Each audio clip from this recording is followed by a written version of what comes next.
Oh, this is something I got to work on, and I needed to do it a long time before.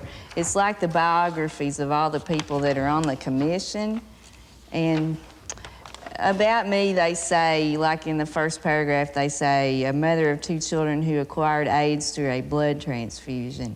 I don't think that's really appropriate or necessary, because I don't think it particularly matters, except as a way to separate me from the unfortunate people who clearly acquired AIDS because they wanted to. You know, I guess. I mean, I don't know. So I don't like that, and usually when we travel and people are introducing us, they're always doing it out of this. And so I told them I wanted to rewrite mine.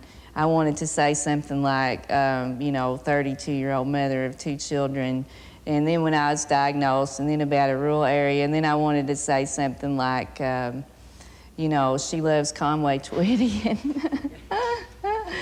and she loves more than anything to be at her granny's house, sitting on the couch watching all my children with her or something.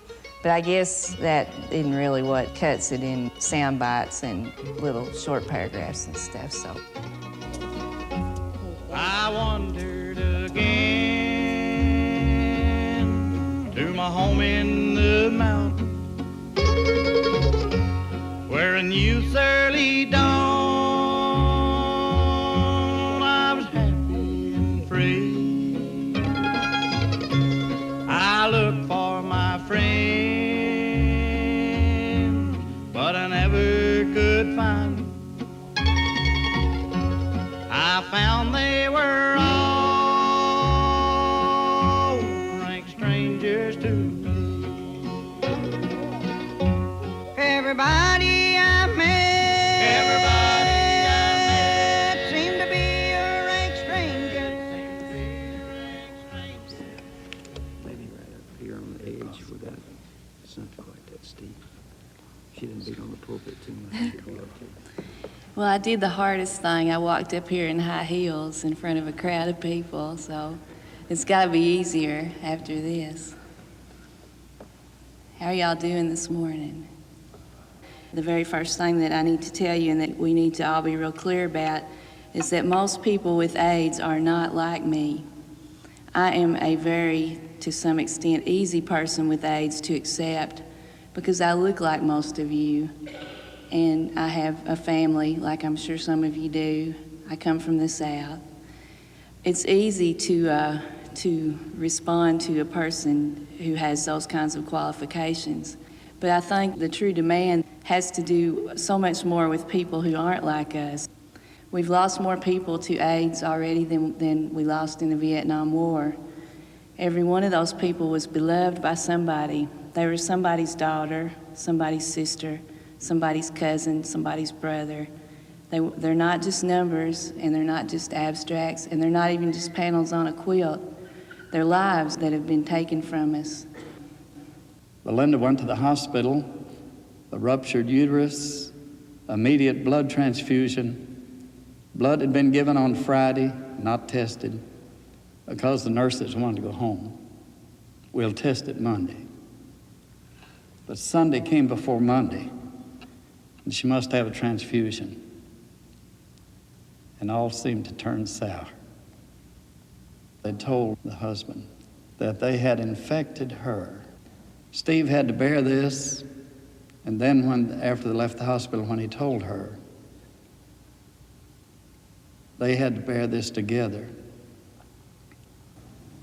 Now, during the time of my initial sickness, people in my church came to the hospital to visit me. Once I returned home, people brought food, and they came to sit by my bed and be with me in the spirit of fellowship and love that I have come now to believe is incredibly rare and too rare in our Christian communities. And then when I found out I had AIDS, I had to rethink about my congregation and what kind of people they were like, because I didn't know, for all that they administered to me and loved me, I didn't know that I could really trust them with this kind of information. I didn't know if I could trust him to allow my daughter to continue to attend Sunday school, for instance. I didn't know if people would want me sharing a meal at a potluck supper. I didn't know what would happen. I was incredibly afraid.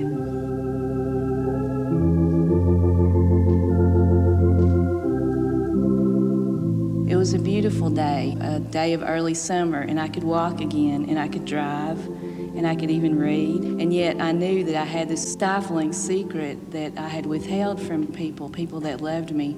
So I said to the preacher, that, you know, this is what happened, and it's not all over, and it's not good news. What am I going to do? What about the church? You know, I'll be glad to just sort of disappear because I don't want it to be hard for you. I don't want you to be put in a position where you have to see the pews empty Sunday after Sunday because people are afraid because of me and my family. She said, I would like for the people of the church to know. And I'd like for you to, could I speak to them and tell them and give them some pamphlets? And I said, Belinda, would you trust me to do this? And she said, yes. And I went back to our people, thanking God that she was even alive, and fear, all fear was gone. No fear of AIDS. Not for me, not for them. Fear possibly, yes, that we might lose Belinda, that Polly and Clayton would not have mother for their time here on this earth. And I told them.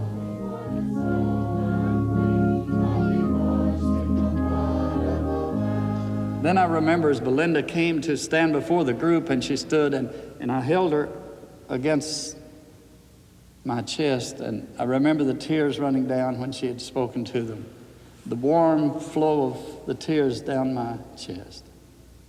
And I felt a warmth and a love that was so important because I felt God had placed it there.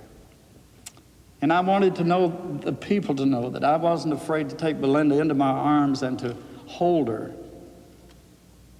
and to express my love for her and to behave as I felt my Lord would have me to.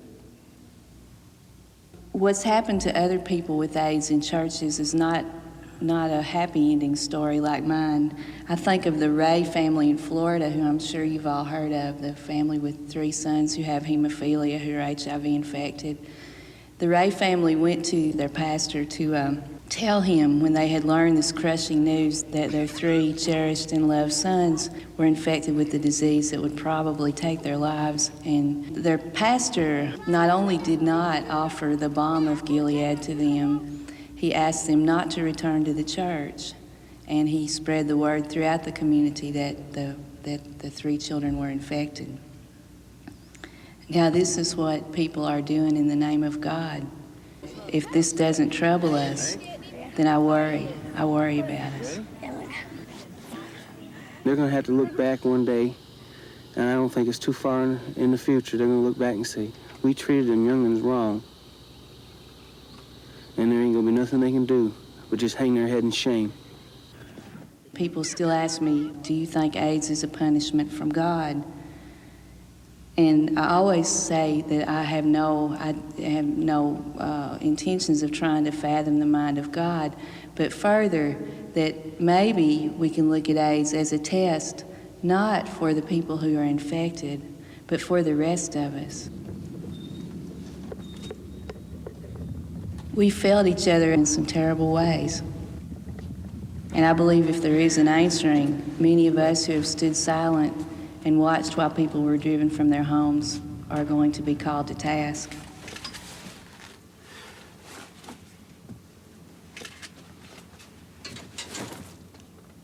I challenge you to consider the notion that AIDS can be less about dying than about choosing how to live. And I would suggest to you that every minute of every day, all of us are making choices. That if we are not satisfied with the quality of our lives, that it's up to us to do something about it. And as we enter into the fullness of this present moment, the thing that I remain convinced about more than any other thing is that nothing can separate us ever from the love of God. Remember that. Nourish and cherish the people in your lives. They're lessons for you. Thank you.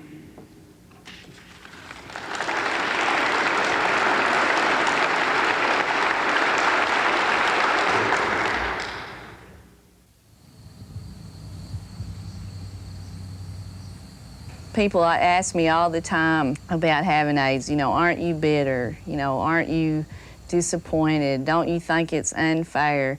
Well, I was brought up with the idea not to expect anything, not to have any expectations. I have friends who were raised differently in other parts of the country, and it seems as if they were born expecting to have a nice car and a nice job, and I didn't really expect anything. I expected that as long as nobody was dead or as long as there was something to eat, then it was probably all right. But even as a child, at the age of my poly, I had a real sense of belonging to the mountains and a sense of attachment to the place. I can remember how I would feel in the spring when stuff started to turn green. And I remember feeling that I was really lucky to live in the mountains, to live up on Sand Lake. I remember feeling really blessed. I was a physically strong person. I mean, I could move furniture around a room by myself, and if I walked outside and needed to jump off the porch, I just did. I just jumped off the porch. And so I miss my body. I miss my physical strength and my presence. Then I miss my ear that I had. I could hear music when people talked. I can remember Ray Collins standing up and beginning to preach, and in the beginning they would always say, "Are we of one accord?" And I think that's what I've always wanted for me, for my life. I've always wanted to be in harmony and in accord with the people around me, I was evaluated by a vocational rehabilitation expert who determined a life worth profile for me. My job, he said, is to provide an economic assessment for the case, future earnings, that sort of thing. You want to know what I'm worth dead so the insurance company can buy me, I said. He tittered nervously and looked away. What is it worth, I asked him, that I'm a good friend? What is it worth if I have a big heart, I like country music, or that I'm good to old people? Is there a place on the form for that? My lawyer once told me that his case would be easier had I lost a body part. I can tell you what an eye goes for in Kentucky. I can tell you what insurance companies will pay for a leg. But this, I don't know. Human beings, though, are more than the sum of their parts. We know part of what the loss of the Max Navars, the hundreds of them, is costing our society. But that's too easy. As AIDS survivor Mike Callan once wrote, we must be able to experience each death as an individually painful and unique loss. Perhaps we are numbed to inaction by the thousands of losses precisely because we've truly never appreciated the vastness of the one. To look at if these high-risk individuals enter treatment, it shouldn't be so easy. I was the president of the National Association of People with AIDS, and when the commission was being constituted and appointed, we wanted to make sure that some person with AIDS be on the commission.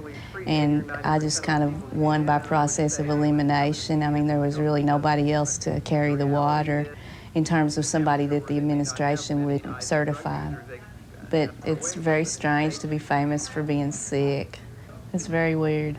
And, I tell Steve a lot, and this is really the truth. It's like, it's a good thing I'm married because I would never get another date, I would never get a date. Would I ever get a date? No, I would never get a date. Not in Kentucky, not in Washington, not in other parts of the country where I travel and,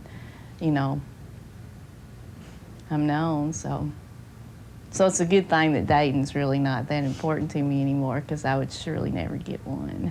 The two of us were both appointed almost simultaneously by Mr. Bush to the commission, and I have no idea why I was appointed, and I have no idea why she was, but I was absolutely delighted to find her as a fellow conspirator. I remember one interchange where he said, oh, he didn't think it would make that much difference, and she really nailed him on it. She said, Mr. President, you have no idea how important it would be for people to hear you talk about this disease and your concerns about it and how people should be treated with it and so on. And she wrote a very powerful letter to him about that, too. But it did not result in him speaking out, and has not. In this country, we're talking about over 100,000 deaths. Worldwide, 1 million with active AIDS, 10+ million infected, and horrifying statistics in terms of what happens in the next 5 years. Estimates of as many as 40 million people. I think research quite well funded, though those responsible say we could use a fair amount more. At the care level, we've gone just the wrong way. As the number of people who are seriously ill has mounted, funds have stayed stable or actually been decreased. And in the prevention area, in the education and prevention, I think we ought to go to jail. We're just, in terms of withholding life-saving information from teenagers, the rather puny and belated response of the Public Health Service that you've seen recently, which just shies away from anything explicit or non-judgmental or practical, just seems to me inexcusable.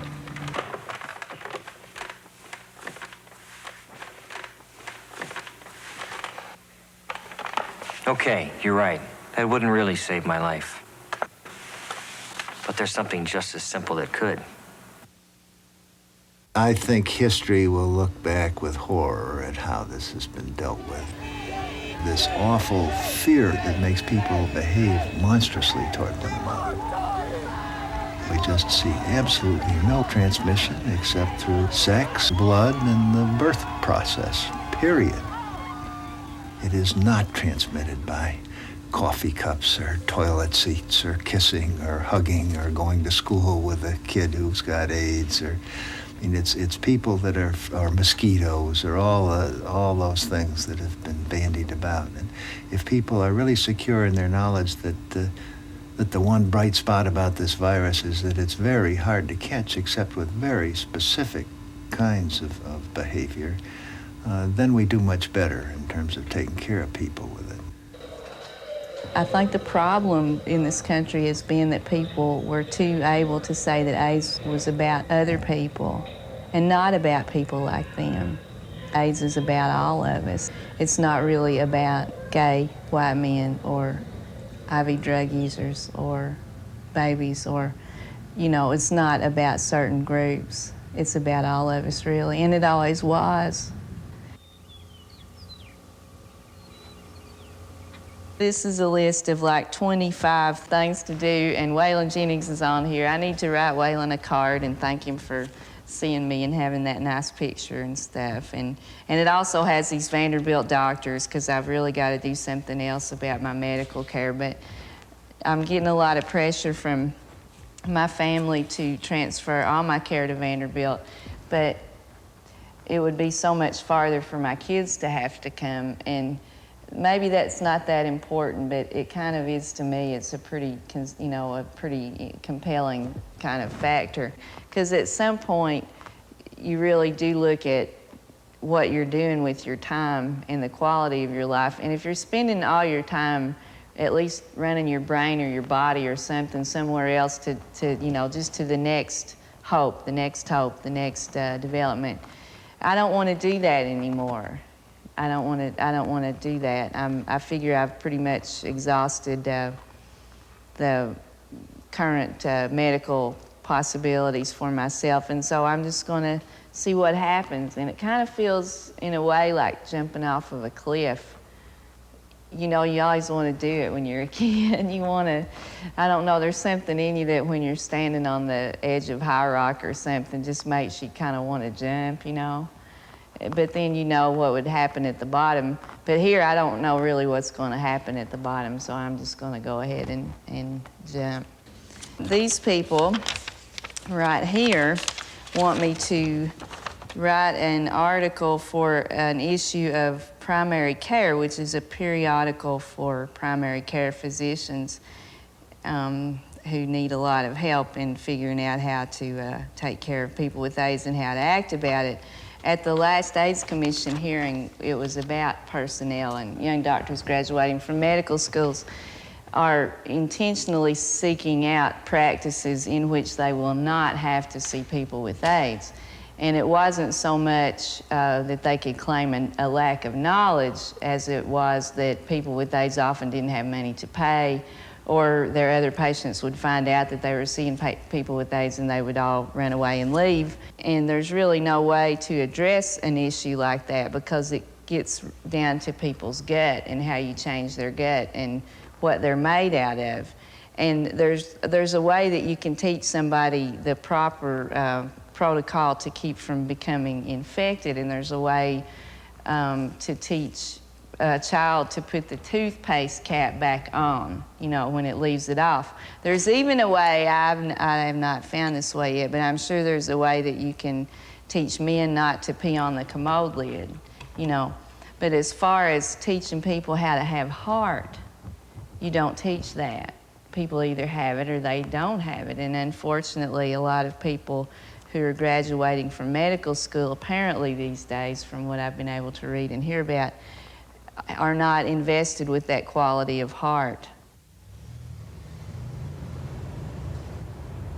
I didn't realize this was such a serious and distinguished event, you know, so I didn't put a lot of preparation into the serious and distinguished side of my presentation.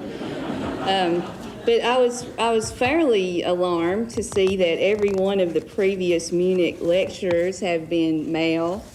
Every single one has been an MD or PhD, and I don't think probably there's ever been a person who's sick, a disabled person, or a person who has experience as a patient. So I imagine Mr. Munich is doing some serious somersaults right now, wherever he is. I guess all of you all are aware of the education program that the medical school sponsors, and you speak to 8th graders about AIDS and HIV infection. The students who took me out to dinner last night have done a lot of work like that, and they shared a lot of concerns with me about the particular political climate in Fayette County, which makes it difficult for them to be practical in parts of their presentation. For instance, they're apparently not allowed to say the word condom. I didn't ask them if rubber was permitted in Fayette County, but I figured it probably wasn't. Maybe it's better to just let the political fallout come where it will and err on the side of saving lives. I mean, it would be very devastating to think that some young person contracted HIV infection because he or she simply wasn't told that a condom significantly reduces the risk of HIV infection. One of the things about my illness that's been the most difficult for me is the loss of my career as a writer. I mourn it, and it's been very hard for me not to be able to be in that life anymore.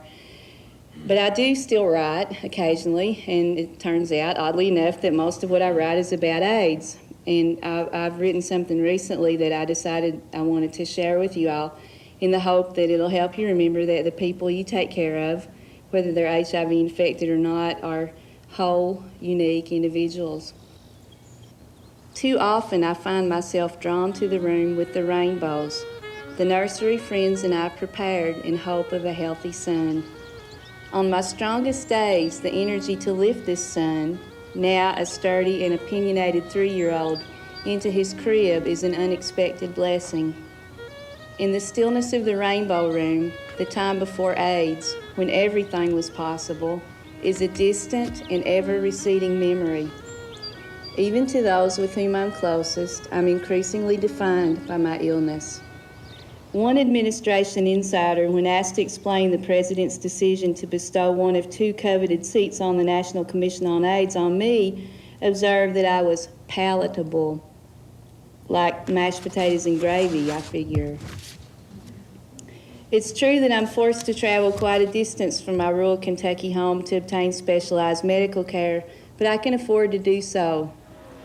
My experience of AIDS is worlds removed from that of the nearly 1,000 homeless men with HIV infection who will tonight if they are lucky, find shelter on an 18-inch cot with 6 inches of space around it in an abandoned warehouse in New York City. I'm not the young Hispanic mother struggling in poverty and addiction who watches her new baby waste away, dying herself from the sickness that's already claimed her mate, tormented by thoughts of what is to become of her other healthy children when she is gone.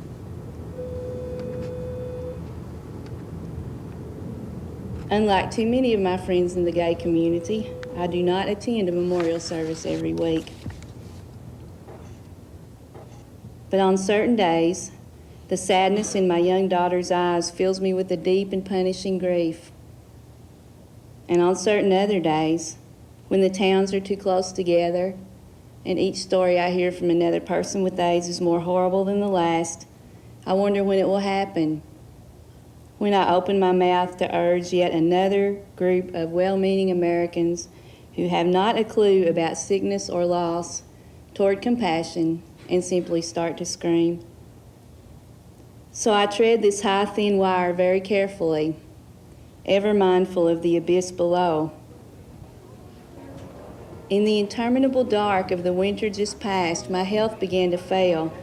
My heart grew sore, and the weight of my public life and my ambivalence toward it lay in my stomach like a stone.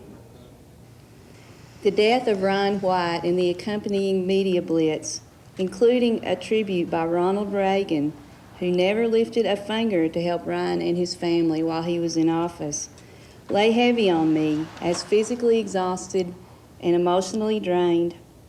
I traveled to Georgia to join other members of the AIDS Commission in assessing the effect of the epidemic in rural areas and discovered an unexpected spring. I met doctors and nurses and social workers and secretaries who are providing care to people with AIDS despite community opposition and no money at all to pay for services. I heard from other people with AIDS who spoke honestly and eloquently about their quietly courageous lives. I remembered what the winter had caused me to forget about the beauty and the durability of the human spirit. I was reminded that AIDS is less about dying than about choosing how to live. Death is the teacher that forces us to consider how precious, fragile, and yet incredibly abundant life is. By the gift of that knowledge, however painful, I am exceedingly blessed. Long-term AIDS survivor, the Reverend Steve Peters, recently shared this Native American saying with me: "The quality of a life is not measured by its length, but by the fullness with which we enter into each present moment. In this present moment, I sit at my desk in a fine Kentucky spring. Outside the window, dogwood trees are white with bloom.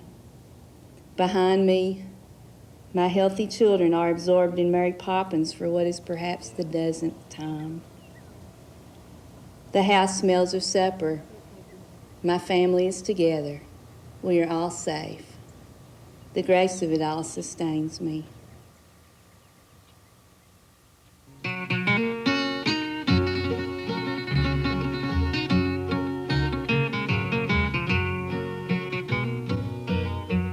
They've all moved away, said the voice of a stranger, to a beautiful home by the bright crystal sea. Some beautiful day I'll meet 'em in heaven, where no one will be